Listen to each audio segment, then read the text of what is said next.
हमारे राधा कुंड में रघुनाथ दास जी षड गोस्वामी हुए अपने गौड़िया वैष्णव परंपरा में, उसमें एक रघुनाथ दास जी थे। बहुत अच्छी अच्छी लीला है रघुनाथ दास जी की। तो रघुनाथ दास जी का नियम था, केवल फलाहार करते थे। धीरे धीरे धीरे उन्होंने फलाहार भी छोड़ दिया, केवल दूध पीने लगे। धीरे धीरे उन्होंने वो भी छोड़ दिया, एक एक करुआ केवल छाछ पीते थे, उसी से पूरा दिन निकालते थे।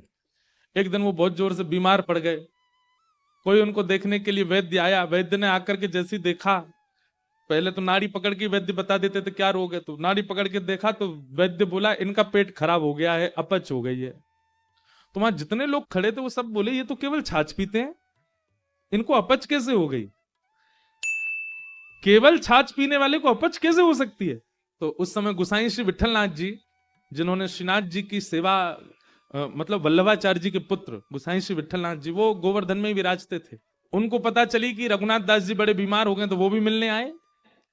मिलने तो आए, लेकिन व्यंग में आके बोले हे रघुनाथ, हमने तो सुना था कि तुम केवल छाछ पीते हो, पर वैद्य से पता चला तुमको अपच हो गई है। इसका मतलब चोरी चुपके खूब माल उड़ाते हो, खूब धुआंधार जो है मालपुआ उड़ाते हो, तभी तुमको अपच हो गई है। रघुनाथ दास जी बोले नहीं, मैं तो छाछ ही पीता हूं। बोले फिर तुमको अपच कैसे हो गई? बोले मैं तो प्रत्यक्ष रूप से छाछ पीता हूं, पर जब मैं मानसी में जाता हूं, नेत्र बंद करके चिंतन में जाता हूं, वहां प्रिया प्रियतम 56 भोग खिलाते हैं, उससे अपच हो गई मेरे को। और वो अपच प्रत्यक्ष में दिखने लगी। सोचो, इस बात पर पढ़े लिखे लोग विश्वास नहीं करेंगे, पर यह वास्तविकता है। वो प्रत्यक्ष में नहीं पा रहे हैं, पर अप्रत्यक्षानुभूति, वो नेत्र बंद करके जब अपने मानसी भाव में जाते हैं, वहां ठाकुर जी उनको बढ़िया लड्डू पवाते हैं, पूड़ी पवाते हैं, रबड़ी पवाते हैं, उससे अपच प्रत्यक्ष शरीर को हो गई।